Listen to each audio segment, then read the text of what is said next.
We'd like to thank the San Bernardino County Board of Supervisors for their support of this program. In this episode of San Bernardino County News Now, San Bernardino County partners with high schools to develop the next generation workforce. First District Supervisor retired Colonel Cook honors our military.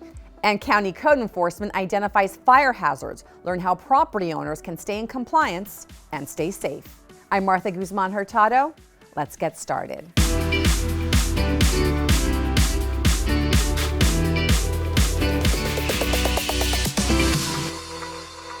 The San Bernardino County Workforce Development Department is working with the San Bernardino City Unified School District to prepare the next generation of employees in our region. With classrooms transformed into hands-on training grounds, students are more prepared than ever to enter the workforce upon graduation. Let's take a look. Today, we're touring high school campuses around San Bernardino, meeting with students, teachers, and career pathway programs who are helping prepare the next generation of San Bernardino County's workforce.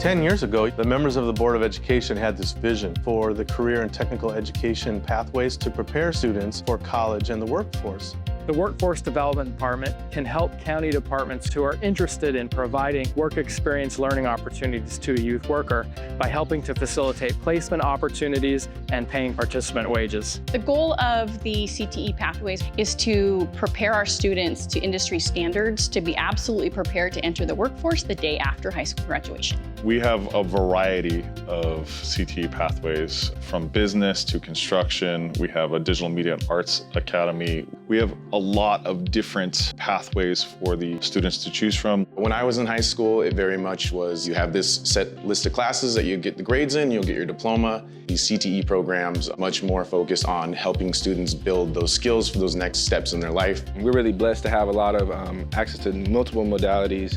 You can come in after school and work with athletes. You can go out onto the field and work with athletes there too. It's just multiple skills, critical thinking that we learned in this program that carry out through life. Where before we'd have to pay like upwards of $100,000 and such just to learn those skills, to where now, like in high school, the students are actually leaving with 21st century skills and like job skills and things that they could use right away. I chose this pathway because the dental industry has always been like a passion of mine. I think that it's really helpful, it's really beneficial because it gives us the hands-on learning that we need. We already know a lot more than what a normal person going into that field would know. We have 8 fully functional dental units. We have a fully functional infection control area.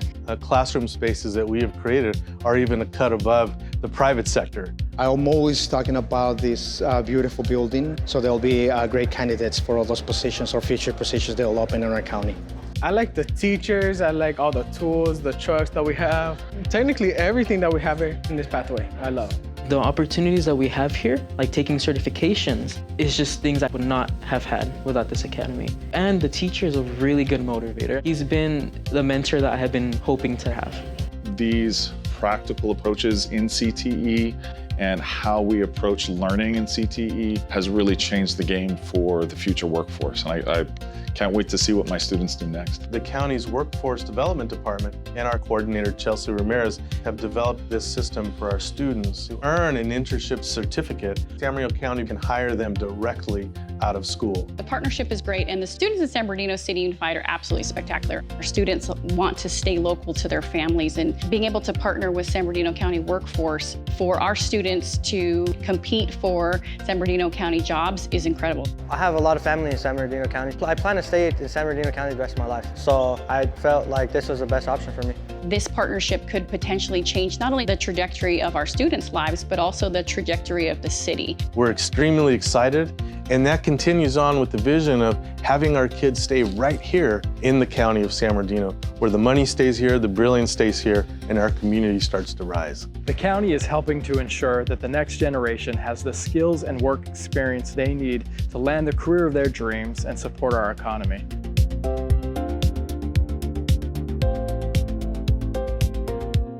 To learn more about Workforce Development's career and educational services for high school students and young adults, visit workforce.sbcounty.gov/youth. Next, we hear from our First District Supervisor, retired Colonel Paul Cook, who has the floor in this month's District Minute. I'm Supervisor Paul Cook, First District Supervisor. As a former Marine Colonel, honoring our military is deeply meaningful to me. This is why it was a true privilege to serve as the keynote speaker at Wrightwood's Memorial Day ceremony. I'm incredibly grateful to the Wrightwood Veterans Memorial Team and Captain Tom Pinard for inviting me to speak at this heartfelt occasion. Meeting with local veterans and listening to the Wrightwood Choir's inspiring patriotic songs was a genuine pleasure. I was especially touched to join the local Girl Scouts troop in the wreath laying ceremony. Raising the new Veterans Suicide Awareness flag during the event was a powerful way to shed light on the critical issue of veteran mental health. To keep up with the latest First District news, go to my website, follow me on social media, and subscribe to my newsletter. Thank you, Supervisor Cook. Removing potential fire fuels and hazards from private property helps protect communities and first responders against the threat of wildfire.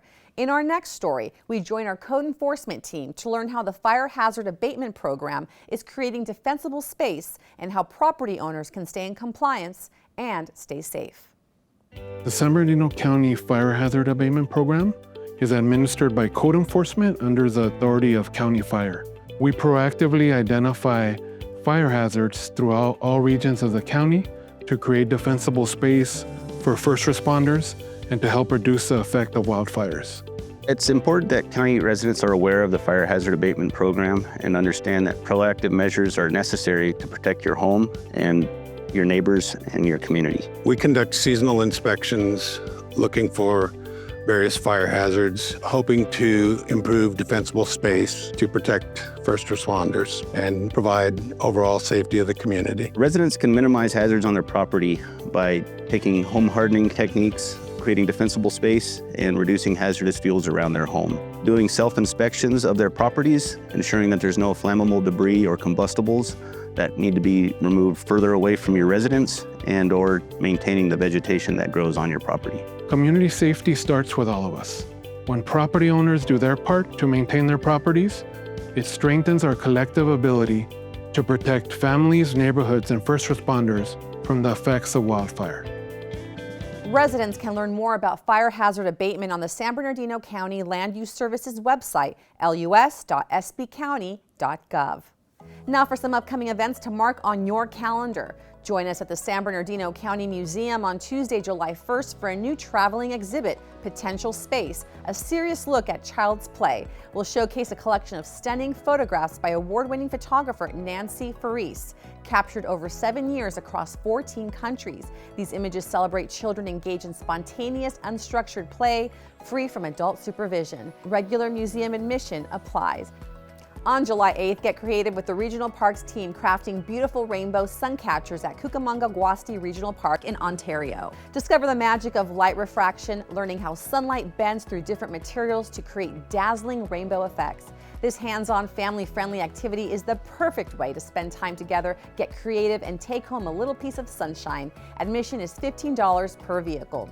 And pop into the Victor Valley Museum on Saturday, July 12th from 11 a.m. to 3 p.m. for Second Saturdays, where you'll have a bubbly good time as we explore the science of suds and make our very own homemade bubbles. Perfect for curious kids and playful adults alike. It's hands-on, messy fun you won't want to miss. Regular museum admission applies. That's it for this edition of San Bernardino County News Now. You can watch this video and read more county news by visiting the newsroom section at sbcounty.gov. I'm Martha Guzman Hurtado. Until next time.